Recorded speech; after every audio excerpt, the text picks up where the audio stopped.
할렐루야. 이렇게 주일날 나와서 예배 드린다는 것 그 자체가 얼마나 행복합니까? 나올 수 있다는 것 자체가 하나님의 은혜가 아니면 절대로 나올 수가 없죠. 시19 그 감염되는 것 때문에 작년에는 그렇게 마음 졸이면서 기도를 했는데 오미크론 아무것도 아닌 거라고 생각하는데도 불구하고 하루 전부터 이미 뭡니까? 일주일 전부터 계속 안 보이거나 전화를 해서 안 받으면 오미크론이야. 근데 격리가 꼭 일주일이잖아요. 그러니까 꼭 주일날을 빼먹게 돼 있어요. 어디서 걸리든지.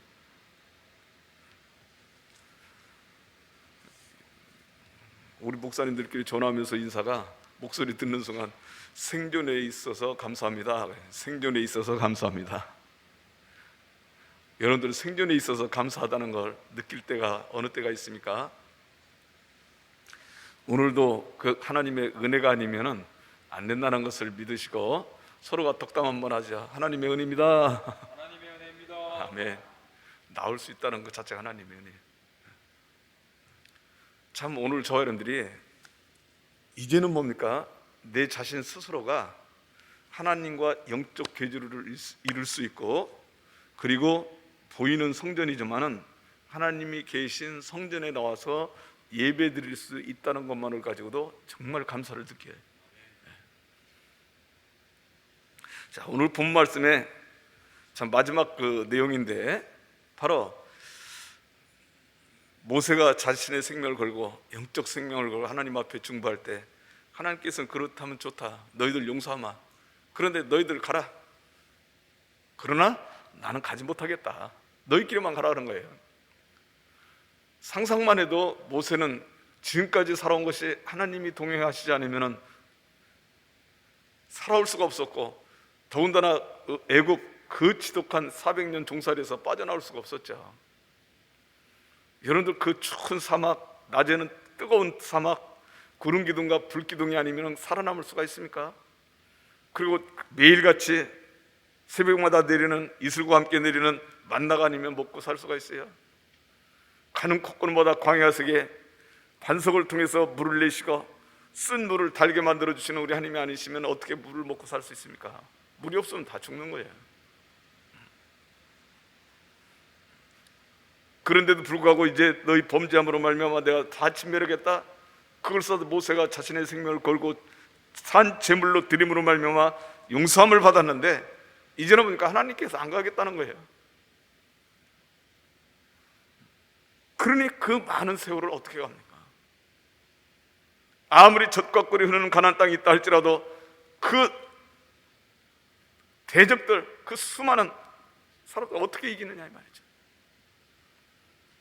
모세가 캄캄해서 우리 하나님의 은혜로 말미암아 저희들을 이 땅에 불러주셨고, 우리 하나님의 은혜로 말미암아 은총을 크게 입혀서 애굽에서 출애굽을 시켰고, 하나님의 은총으로 말미암아 지금까지 살아오게 만들었지 않습니까?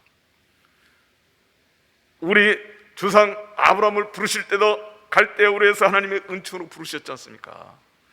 아브라함과 맺은 그 언약대로 우리 하나님께서 우리를 이끌어 주십시오.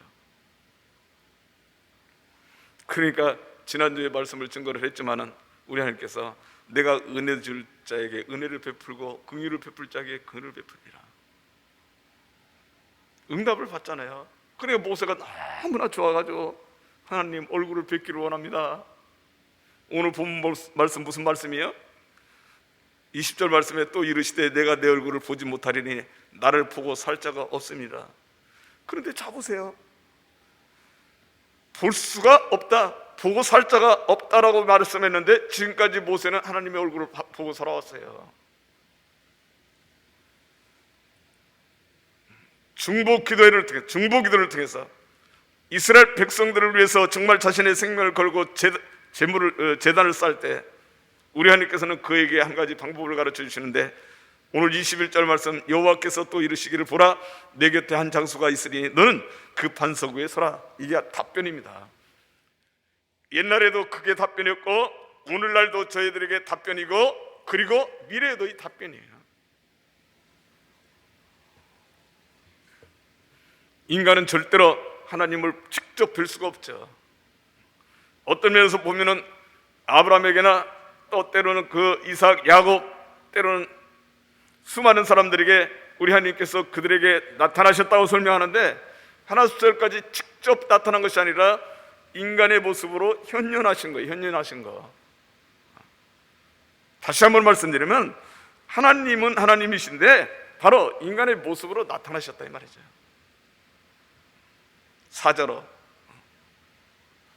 시편 기자는 시편 89편 7절 말씀에 하나님은 거룩하신 자의 회중에서 심히 무서워하시는 둘러있는 모든 자 위에 더욱 두려워하시는 무서우신 분이에요. 그래 어떤 면에서 보면은 중보자 역할을 할 수 있는 사람이 없으면은 하나님 앞에 접근도 못해. 우리 지금까지 말씀을 계속해서 증거했지만 첫째 날, 그 다음에 뭡니까 둘째 날 순간순간마다 하나님께서 이스라엘 백성들에게 말씀을 선포하시잖아요. 그런데도 불구하고 그들은 하나님의 말씀을 들을 수가 없어요. 왜 그러냐니까 그 엄미하심 때문에, 무서우심 때문에 그 말씀을 듣는 순간 완전히 세상 말로 뭡니까 겁에 질려버리는 거예요. 그래서 달달달달달 떨게 되죠. 떨어. 출애굽기 19장 16절 말씀에도 이렇게 기록하고 있습니다. 출애굽기 19장 16절 제3일 아침에 우레와 번개와 빽빽한 구름이 산 위에 있고 나팔 소리가 심히 크니 진중 모든 백성이 다 떨더라. 떤다라는 이 단어는요 그냥 추워서 덜덜 떠는 것처럼 떠는 것이 아니라 무서워서 떠는 것이 무서워서 떠는데 저는 이 떤다는 것을 내가 느꼈어요. 한번요. 저도 배포가 대단히 강한 사람인데 웬만한 것 때문에 두렵지 않습니다. 그런데도 불구하고 참 하나님께서 역사를 하는데 야, 온 몸이 그냥 사시나무 떨듯이 달달달달 내가 느끼는 거야. 아니 하나님 응답을 받는데 내가 왜 이렇게 떨리지? 뭐 때문에 떨리지? 그런데 뭡니까? 말까지도 속으로 생각하는 그 말까지도 속으로 내가 왜 이리 떨지? 이렇게 표현을 하는데 속으로 생각하는데도 내가 왜 이렇게 자신 스스로가요.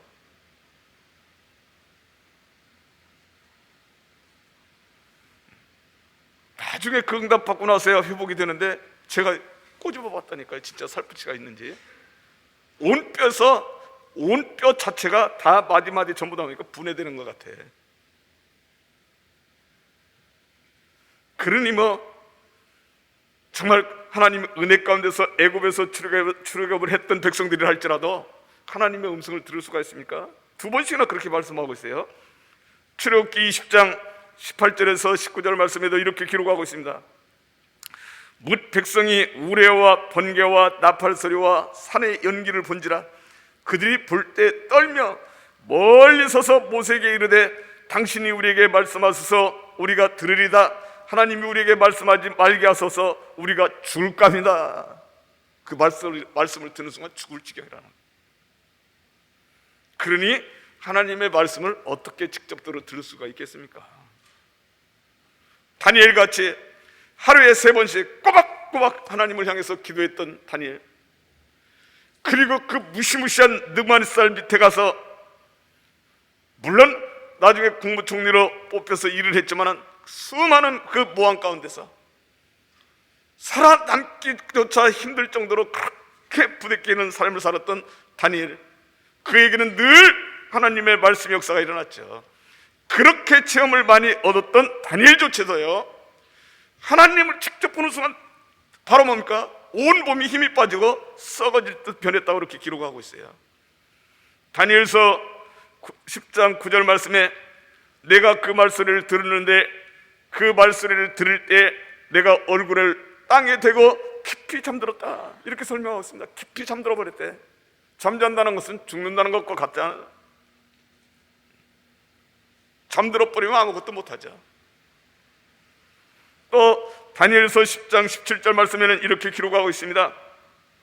그 모습을 보는 순간 내 몸에 힘이 없어졌고 호흡이 남지 아니하였사오니 내 주의 이 종이 어찌 능히 내 주로 더불어 말씀할 수 있으리까. 뭐가 없어져요? 힘이 몸에 힘에서 빠져버리고 호흡이 남아있잖아. 그게 죽었다는 거와 똑같아.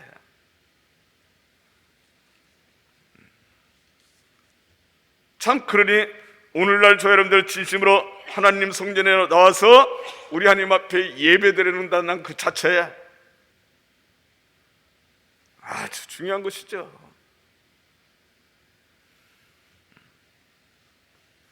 아브라함에게 나타났던 그 하나님은 보이는 직접적인 하나님이 직접 나타나신 것이 아니라 사람의 모습으로 나와요. 사람.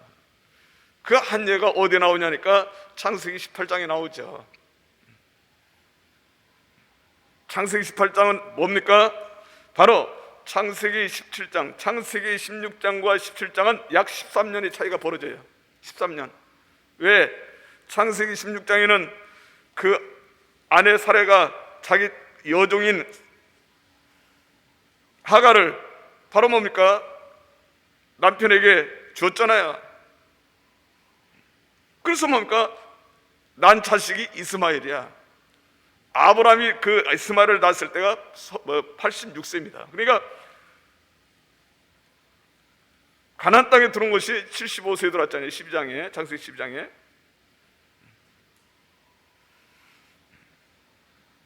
그러니까 그 이스마엘을 낳고 난 다음에 하나님께서 아예 아브라함에게 기도응답도 없고 아예 아브라함에게 보이시지도 않았어. 몇 년 동안요?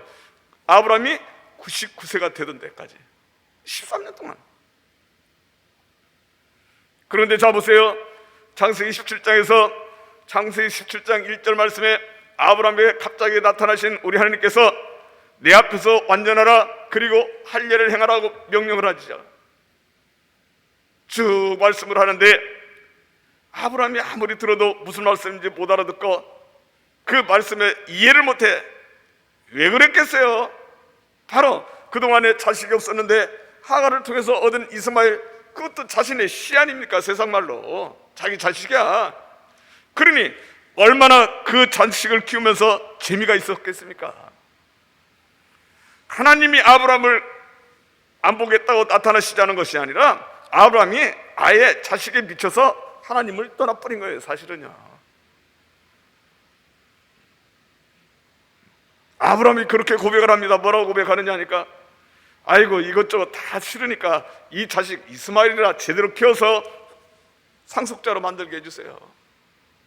근데 우리 하나님께서는 바로 뭡니까? 내가 아무리 99세 100세가 다 됐을지라도 사례가 뭡니까? 10살 밑에니까 89세 아니니까, 그러니까 이미 다 늙었어. 육신적으로 보면 애를 못 낳아. 그런데도 불구하고 내년 이맘때 되면 바로 내 어리서 자식이 있을 거라고 자꾸 말씀하시니까 아이고 우리 이스마엘이나 제대로 키게 해주세요. 그랬어요. 그런데 우리 하나님께서는 이름을 사라라, 너는 아브라함인데 아브라함이라 바꿔라 말이야. 그 순간 깜짝 놀란 거죠. 정색을 한 거예요. 왜? 하나님께서 지금까지 이렇게 말씀하신 적이 없는데 아주 너무나 정색하면서 말씀하시니까 이게 뭔가 정말 있겠구나 말이야. 생각이 바뀐 거예요. 그런데 창세기 18장 1절 말씀에 보니까 아브라함이 상수리나무 아래 마므레라는 곳에 머무는데 바로 지나가던 나그네 세 사람이 아브라함의 장막 앞에 딱 서 있는 거예요. 그 순간 아브라함이 쫓아가서 그 앞에 절을 하면서 주여 저희 집에 몸을 나가세요. 아브라함이 하나님의 말씀을 깨닫는 순간 사람으로 이 땅에 현존해서 오신 두 천사와 하나님의 모습을 분별해내고, 오늘 저와 여러분들에게 주시는 교훈입니다. 내게 세상에 빠져서 살다 보면은 하나님의 세계를 다 잊어버려요. 사실은요. 믿는다 하지만 다시 한번 말씀드리면 영적으로 민감했던 그 영적 민감성이 다 둔하게 만들어지는 거예요.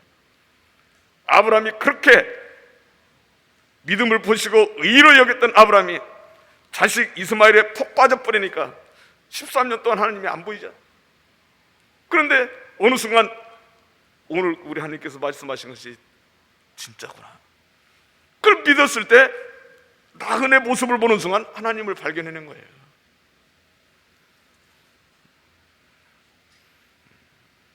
그런데도 불구하고 아브라함이 본 하나님은 사람의 모습으로 현현한 모습이었다. 그래서 우리 하나님께서 대접을 받으시고 아브라함에게 비밀을 말씀해 주십니다. 그 비밀이 뭐예요? 장막 안에서 그 얘기를 하신 것이죠. 야, 내년 요때쯤 되면은 네 아내 사라에게서 바로 자식을 낳겠다. 사라가 뭡니까? 아이고, 내 나이가 지금 몇 세인데 지금 이곳에 아이를 낳아? 피식 웃었어요. 그래서 그 이름을 대뜸 뭡니까? 웃었다. 이삭이라는 이름을 지라고 명령하잖아요. 그리고 나서 소돔과 고모라의 타락한 그 모습을 보고 두 천사를 보내서 그 소돔과 고모라 성을 멸망시키려고 작정을 하면서 아브라함에게 가르쳐 줍니다. 내가 할 일을 너에게 가르쳐 주마. 그 비밀을 가르쳐 주는 것이죠. 그래서 창세기 18장 16절에서 17절 말씀에 그 내용이 나오는데 이곳에서 바로 여호와 하나님이 보이죠. 여러분들 창세기 18장 16절에서 17절 말씀 한번 읽어봅시다. 우리는 그 내용을 읽으면서도 그냥 지나가요. 왜 그러냐니까 사실은 재밌는 내용 아니에요. 해피엔딩 모습이죠. 이 모습은. 자, 16절에서부터 한번 읽어봅니다. 그 사람들이 시작. 그 사람들이 거기서 일어나서 소돔으로 향하고 아브라함은 그들을 전송하러 함께 나가니라. 여호와께서 이르시되 내가 하려는 것을 아브라함에게 숨기겠느냐? 아브라함은 강대한 나라가 되고 천하 만민은 그로 말미암아 복을 받게 될 것이 아니냐. 자, 그리고 나서 잡으세요. 그곳에 보니까 뭐라고 써요? 그 사람들이 거기서 일어나서 소돔으로 향하고, 그 다음에 뭡니까? 여호와께서 이르시되, 그 한 사람은 여호와 하나님이시라 이 말이죠. 그러니까 아브라함이 사실은 여호와 하나님이라고 밝혔지만은 그 모습은 실제의 모습은 아니죠. 사람의 모습으로 나타나신 것이니까. 이런 일들이 수없이 많이 나타나요. 또 예를 들어서 뭡니까? 여러분들이 잘 아는 창세기 32장, 물론 뭡니까? 31절서부터 그 내용들을 보면은 야곱이 야복강 다릇에서 천사와 씨름하면서 환도뼈가 이골이 될 정도로 씨름하면서 결국 뭡니까? 승리했죠. 그래서 그 이름을 야곱이라 하지 말고 이스라엘이라는 말이야. 이런 축복의 이름을 받았어요. 그런데 중요한 내용이 뭐냐? 바로 아브라함이 요단강을 건너서 그곳에 그 자기 자식들을 먼저 보냈잖아요. 그러고 나서 그곳에 있을 때 바로 뭡니까? 해가 떠올랐어. 그 표현을 뭐라고 하냐니까 분이엘이다. 분이엘의 아침을 만났다. 분이엘은 바로 하나님의 얼굴이에요. 그럼 잡으세요. 아브라함이 그 순간 아이고 내가 하나님의 얼굴을 봤으니까 죽어야지, 죽겠다, 그런 걱정했습니까? 아니야. 천사는 곧 무슨 모습입니까? 하나님이지만은 바로 어떤 모습으로 나타난, 사자의 모습으로 나타난 모습이었다 이 말이죠. 이런 내용들이 많이 나옵니다. 예를 들어서 기도원의 모습도 사사기 6장에 나오죠. 사사기 6장 22절,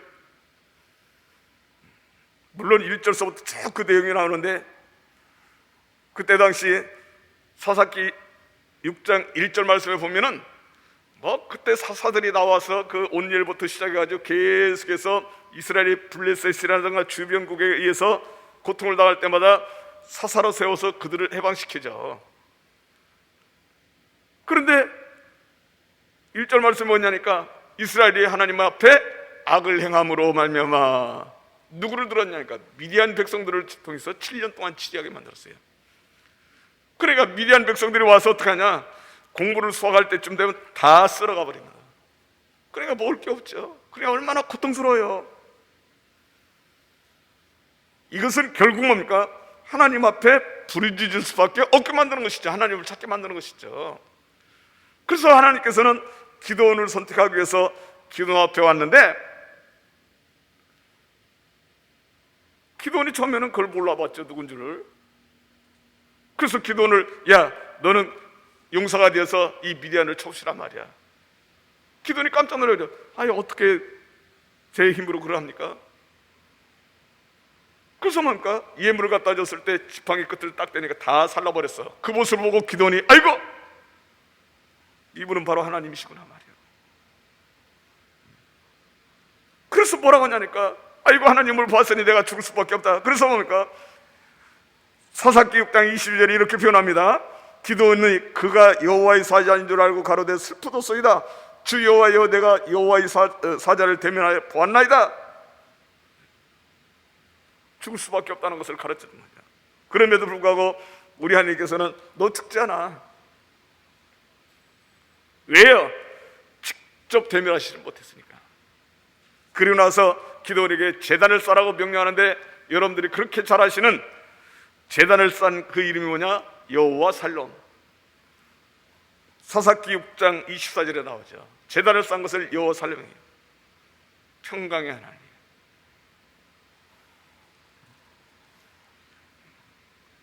자, 그런데 모세는 하나님을 만날 때 인간의 모습으로 만난 것이 아니라 직접 대면을 했습니다.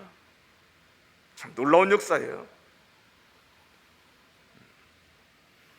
출애굽기 33장 11절 말씀이나 민수기 12장 8절 말씀이나 신명기 34장 10절 말씀이요.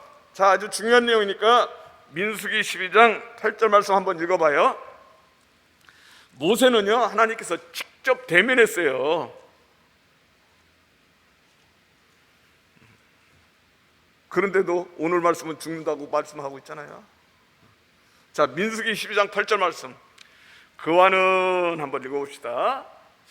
한번 모니터 한번 보세요. 시작. 그와는 내가 대면하여 명백히 말하고 은밀한 말로 말하지 아니하며 그는 또 여호와의 형상을 보거늘 너희가 어찌하여 내 종 모세를 비방하기를 두려워하겠냐? 뭡니까? 물론 그 형 아론과 너희 미리암이 모세가 바로 뭡니까? 애굽 여자를 취한 걸 보고 비방해서 그런 말씀이 나온 것이죠. 그와는 내가 대면하여 명백히 말하고 은밀한 말로 하지 않았다. 다른 사람들에게는 환상이나 때로는 기도 응답을 줄 때 비유를 들었는데 모세에게는 그렇지 않습니다. 바로 대면에서 보고 바로 가르쳐 줬어요. 또 하나 읽어봅시다. 신명기 34장 10절 말씀이요. 놀라운 역사예요. 신명기 34장 10절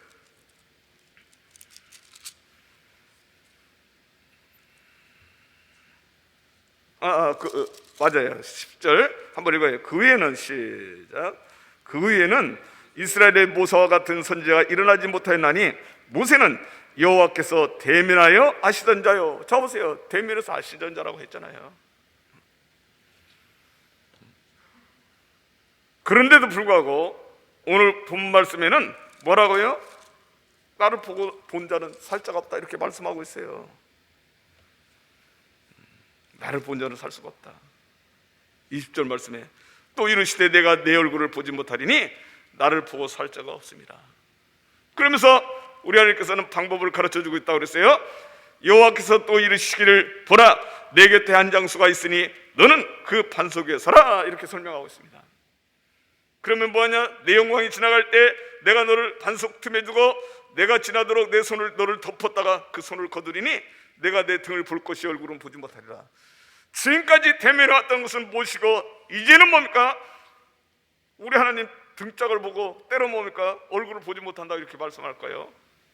보면 죽는다고 말씀할까요?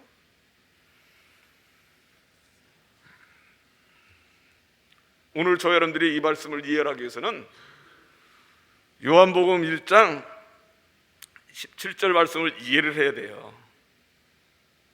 16절서부터 17절 말씀이죠. 은혜 위에 은혜라라. 그런데 17절 말씀에 뭐라고 있습니까? 자, 모니터 한번 봅시다. 율법은 모세로 말미암아 주신 것이요 은혜와 진리는 예수 그리스도로 말미암아 온 것이라. 모세와 율법은 뗄래야 뗄 수가 없고 또 모세와 예수는 뗄래야 뗄 수가 없어요. 왜 그러냐니까 모세의 율법은 앞으로 오실 예수 그리스도 실체 세계를 가르쳐주고 있다. 다시 한번 말씀드리면 모세는 앞으로 오실 예수 그리스도의 그림자야. 그림자, 실체인 그림자. 그래서 이렇게 기록하고 있는 거예요. 예수님은 은혜인데 그 은혜는 뭐냐? 율법을 완전하게 하시기 위해서 이 땅에 오시는 예수님이시다. 율법을 완성시키러 오시는 분이야. 율법을 완성시키는데 그 완성시킬 수 있는 것은 누굽니까? 세상 그 누구도 없어. 오직 뭡니까? 예수님만이, 은혜만이 예수님을 율법을 완성시킬 수 있다. 마태복음 5장 17절 말씀이요, 17절에서 18절, 이 말씀을 듣고 여러분들이 이해를 하시면서 오늘 말씀을 이해를 하시길 바랍니다. 자, 한 번 더 읽어요. 마태복음 5장 17절에서 18절 말씀. 내가 율법이나, 모니터 한번 보세요. 시작. 내가 율법이나 선지자를 폐하러 온 줄로 생각하지 마라. 폐하러 온 것이 아니에요. 완전하게 행하리 함이라. 진실로 너에게 이르노니 천지가 없어지기 전에는 율법의 1.1획도 결코 없어지지 아니하고 다 이루리라. 이렇게 말씀하고 있어요. 그런데 예수 그리스도만이 이것을 완전하게 만든다는 것은 바로 뭐냐? 율법 그 자체는 은혜로 말미암아 완성시킨다는 것을 가르쳐주고 있어요.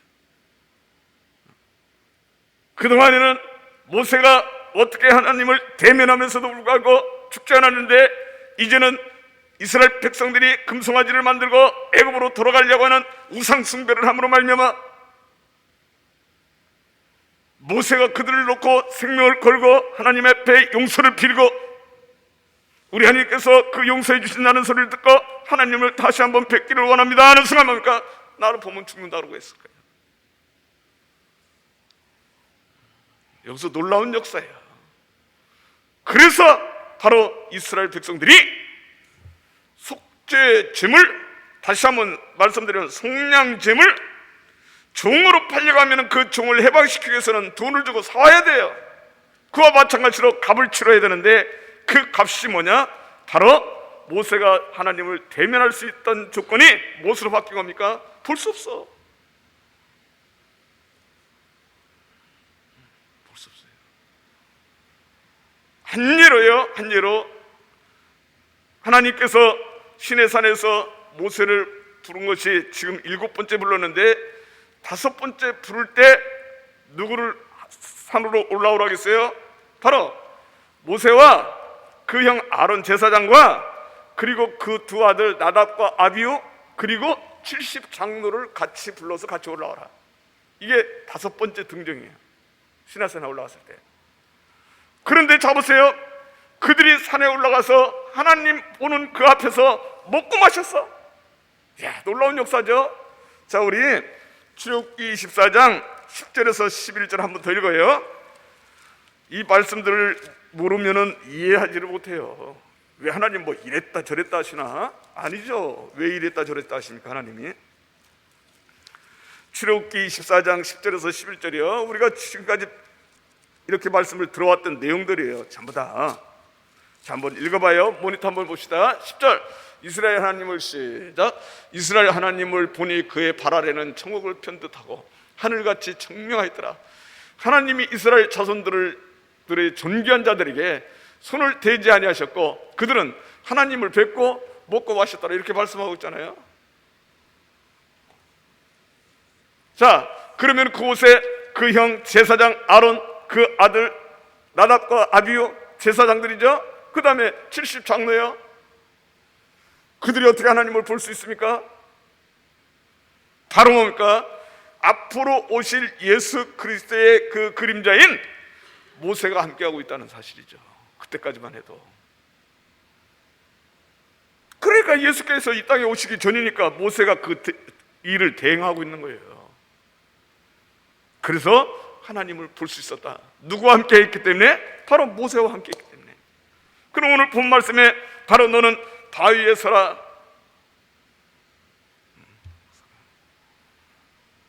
이 바위 그 자체는 쭈로, 즉 피난처를 상징적으로 설명하고 있습니다. 반석은 예수 그리스도를 상징해요. 사도 바울은 고린도전서 10장 4절 말씀에 다 같은 신령한 음료를 마셨으니 이는 저희를 따르는 신령한 반석으로부터 마셨음에 그 반석은 곧 그리스도시니라. 반석은 누구라고요? 예수. 반석은 예수. 오늘날 저희들이 왜 행복하냐? 아마 율법 시대에 태어났다면 하나님 한자도 부르지도 못해. 두려워서. 그런데도 불구하고 오늘 하나님 성전에 나와서 예배 드리잖아요. 여러분들 예배 누구한테 드리고 있습니까? 예배 누구한테 드려요? 요새 유재석이 무슨 프로 보니까 퀴즈 내가지고 맞으면 100만 원씩 주더라고. 하나님 앞에 예배 드리는 거 아닙니까? 그럼 여러분들 하나님 앞에 예배 드리는데 보이지 않는 분, 그리고 뭡니까? 안 계신 하나님, 어디 계신지도 모르는 하나님 앞에 예배 드릴 수 있어요? 드리는데 일반 사람들은 지금까지 뭡니까? 습관이 돼가지고 예배 본다고 하더라고. 본다라는 의미도 아마 드린다는 의미로 그렇게 쓰였겠죠. 보시는 분은, 예배를 받으시는 분은 하나님이시고 우리는 예배를 드리는 것이죠. 그럼 예배를 드리는 것은 하나님 앞에 드리는데 하나님이 받으셔야 될 거 아닙니까? 예배는 곧 종의를 내린다면 하나님과 만난다? 입 맞춘다는 뜻이야. 그러니까 오늘 저와 여러분들이 하나님 성전에 와서 하나님께 드린다라는 의미는 누구로 말미암아? 예수 그리스도가 아니면 절대로 예배가 드릴 수가 없죠. 예수 그리스도가 아니면 하나님을 만날 수가 없죠. 자, 우리 예수님께서는 복에 대해서 말씀을 증거하실 때 하나님을 볼 수 있는 방법을 가르쳐 줬어요. 마태복음 5장 8절 말씀에 마음이 정결한 자는 복이 있나니 저희가 하나님을 볼 것이며 이렇게 말씀했습니다. 마음이 청결한 자. 오늘날 마음이 선하고 착한 일을 많이 한 사람들이 하나님을 본다? 천만의 말씀이에요. 내 마음을 깨끗하게 만들 수 있는 분은 오직 예수가 아니면 안 돼. 내 안에 예수님이 계셔야만이 내 마음이 청결해진 거예요. 예수가 아니면 내 마음이 깨끗해질 수가 없어. 부정보혈, 어머니와 아버지에게서 태어난 인간이, 죄악된 인간이 무슨 뭐 깨끗하겠습니까? 선할 수가 있습니까? 원래 하나님 본성은 선하게 창조를 했지만 타락한 인간들에게는 선함이 없어. 오직 예수 그리스도가 계셔야만이 그 선함이 생기는 거예요. 그러니까 이것을 다시 한번 해석하면 뭡니까? 마음에 예수가 있는 사람이 하나님을 볼 것이며, 할렐루야.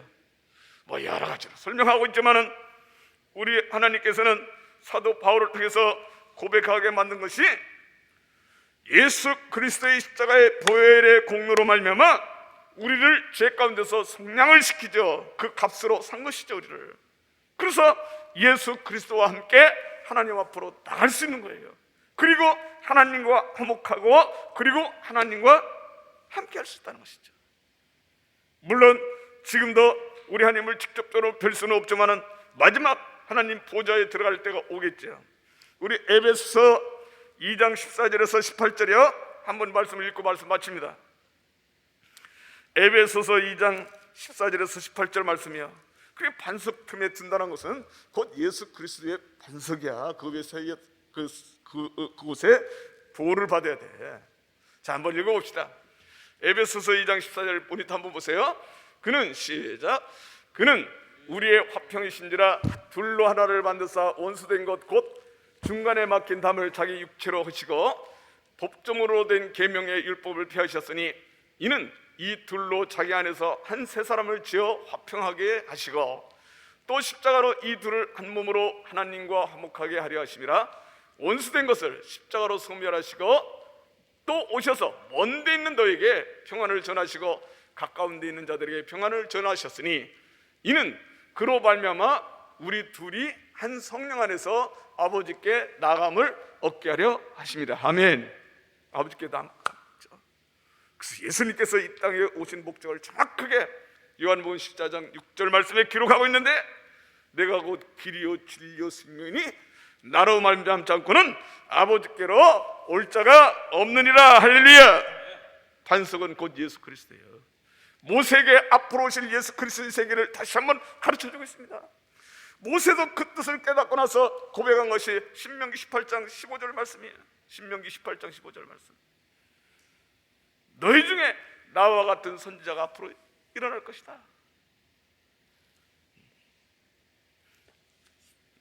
선지자, 모세와 같은 자가 일어날 것이다. 물론 사도행전 7장 37절 말씀에 그대로 인용해서 구절을 딴 것이 바로 예수님에 대해서 증거한 것이 모세다, 이렇게 설명하고 나와요. 사랑하는 성도 여러분들이요, 오늘도 이렇게 하나님 은혜 가운데서, 은혜는 곧 예수 그리스도예요. 그리스도로 말미암아 하나님 성전에 와서 예배드리고, 그리고 하나님을 만나볼 수 있는 이 장소를 통해서 하나님과 영적 교제를 이룬다는 사실을 늘 감사하게 생각하면서, 오늘도 한 주간도 여러분들의 삶이 예수 그리스도와 함께 세상을 승리하며 살아가시기를 주의 이름으로 축원합니다. 아멘. 자 보세요, 예수 그리스도의 옷이 나에게 입혀져야만이 모든 세상 어떤 전염병에서도 이길 수 있고, 세상에서 여러 가지 삶의 전쟁에서도 승리할 수 있어요. 오직 예수 그리스도의 옷을 입어야만이 모든 것을 이겨낼 수 있다. 오늘도 여러분들의 삶 속에서, 그리고 건강까지도 그 예수 그리스도의 옷으로 입고 승리하시는 성도들이 되시기를 주의 이름으로 축원합니다. 은혜로우신 아버지 하나님 감사합니다. 오늘 또 아버지께서 이처럼 사랑하사 저희들 하나님 성전으로 초청하여 불러주시고, 오늘 또 예수 그리스도의 이름으로 우리 하나님 앞에 예배드릴 수 있는 놀라우신 은혜를 허락하심을 감사드립니다. 오미크론 바이러스로 말미암아 이렇게 확진이 돼서 교회 나오지 못하는 사람들이 얼마나 많습니까? 저희들 오늘도 하나님 성전에 앉아서 저희들 예수 그리스도의 이름으로 우리 하나님 앞에 예배 드릴 수 있다는 것만을 가지고도 저는 은혜의 사람이요, 그리고 예수 그리스도를 덧입어 산다는 것을 감사하면서 살 수 있도록 도와주시옵소서. 그래서 세상 어떤 전염병이 온다 할지라도, 어떤 어려움이 온다 할지라도 은혜의 옷을 입고 승리하는 귀한 성도들이 될 뿐만 아니라, 오늘 또 이렇게 반석 위에 서라고 명령하신 것처럼 예수 그리스도 반석 위에 든든한 요새에 이렇게 승김을 받고 또한 그 기초석을 잡아 이렇게 사는 저희들에게 앞으로 승리의 세계만 나타날 수 있도록 도와주실 뿐만 아니라, 성공적인 삶을 살아 우리 하나님 영광 찬양 돌리는 하나님의 말씀의 사람들이 다 될 수 있도록 도와주시옵소서. 예수님 이름으로 감사하며 기도드리옵나이다.